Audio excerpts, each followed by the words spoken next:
To the point programme में आपका स्वागत है। आज का विषय है खबरों में रोहतांग सुरंग। सबसे पहले देखते हैं यह चर्चा में क्यों है। रोहतांग सुरंग का निर्माण अब पूरा होने के कगार पर है। सितंबर के अंत में प्रधानमंत्री द्वारा उद्घाटन किए जाने की संभावना है। पहले निर्माण के पूरा होने का समय मई 2020 था, लेकिन लॉकडाउन के कारण इसमें कुछ देरी हुई। सामरिक दृष्टि से भी सुरंग का निर्माण काफी अहम माना जा रहा है। आइए अब रोहतांग सुरंग के बारे में जानते हैं। सबसे पहले इस प्रोजेक्ट की पृष्ठभूमि को देखते हैं।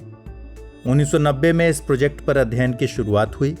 2003 में इसे अंतिम टेक्निकल मंजूरी मिली।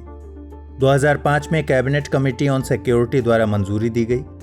2010 में सोनिया गांधी द्वारा शिलान्यास किया गया। 2015 तक निर्माण पूरा करने का समय रखा गया, लेकिन अप्रत्याशित समस्याओं से देरी हुई। पिछले साल 25 दिसंबर को प्रधानमंत्री नरेंद्र मोदी ने अटल बिहारी वाजपेयी की जन्मदिन वर्षगांठ के मौके पर इस सुरंग का नाम अटल सुरंग रखने की घोषणा की। रोहतांग सुरंग को पीर पंजाल श्रेणी को काटकर बनाया जा रहा है। यह सुरंग रोहतांग दर्रे के नीचे बताई जा रही है। यह मनाली, लेह और जम्मू कश्मीर को जोड़ेगी। इसकी लंबाई 8.8 किलोमीटर है। निर्माण पूरा होने पर जीपीएस रीडिंग के अनुसार इसकी लंबाई 9 किलोमीटर है। यह 10,000 फीट की ऊंचाई पर बनाई गई विश्व की सबसे लंबी हाईवे सुरंग है। रोहतांग सुरंग की विशेषताओं को देखते हैं। प्रत्येक 150 मीटर पर टेलीफोन की व्यवस्था है।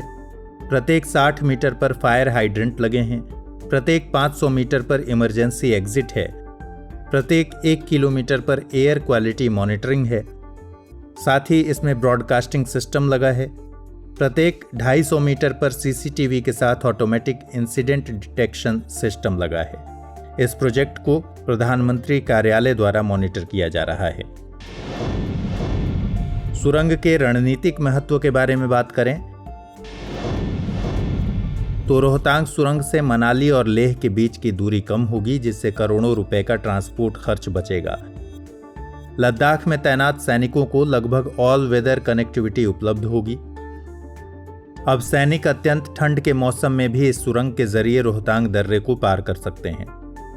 हिमाचल प्रदेश और लद्दाख के सीमा वाले दूरस्थ क्षेत्र, जिनका जाड़े के मौसम में 6 महीने तक बर्फबारी के कारण देश के अन्य भाग से संपर्क टूट जा रहा था, अब उनका संपर्क हमेशा बना रहेगा। रसद सामग्री, हथियारों की आपूर्ति और आपातकालीन सुविधाएं मुहैया कराना आसान हो जाएगा। कुछ अन्य प्रमुख तथ्यों को देखते हैं। रोहतांग दर्रा समुद्री स्तर से 13,500 फुट ऊपर है। यह हिमाचल प्रदेश के लाहौल और स्पीति जिले को भारत के बाकी हिस्से से जोड़ने वाला मुख्य मार्ग है। रोहतांग दर्रा पीर पंजाल श्रेणी में स्थित है। पीर पंजाल श्रेणी कश्मीर हिमालय या उत्तर पश्चिम हिमालय के अंतर्गत आती है। आइए अब देखते हैं अभ्यास प्रश्न। रोहतांग सुरंग के संबंध में निम्नलिखित कथनों पर विचार कीजिए। इसे अटल सुरंग के नाम से भी जाना जाता है। यह 10,000 फीट की ऊंचाई पर बनाई गई विश्व की सबसे लंबी हाईवे सुरंग है। इसका शिलान्यास 2010 में किया गया था। उपर्युक्त में से कौन से कथन सत्य है या हैं? केवल 1 और 2, केवल 2 और 3, केवल 1 और 3 या फिर उपर्युक्त सभी? इस प्रश्न का उत्तर कमेंट बॉक्स में दीजिए। अगले एपिसोड में फिर मुलाकात होगी। तब तक के लिए ख्याल रखिए। Good bye. हमारे वीडियो अंग्रेजी में देखने के लिए फॉलो करें हमारा ही दूसरा यूट्यूब चैनल दृष्टि IAS इंग्लिश।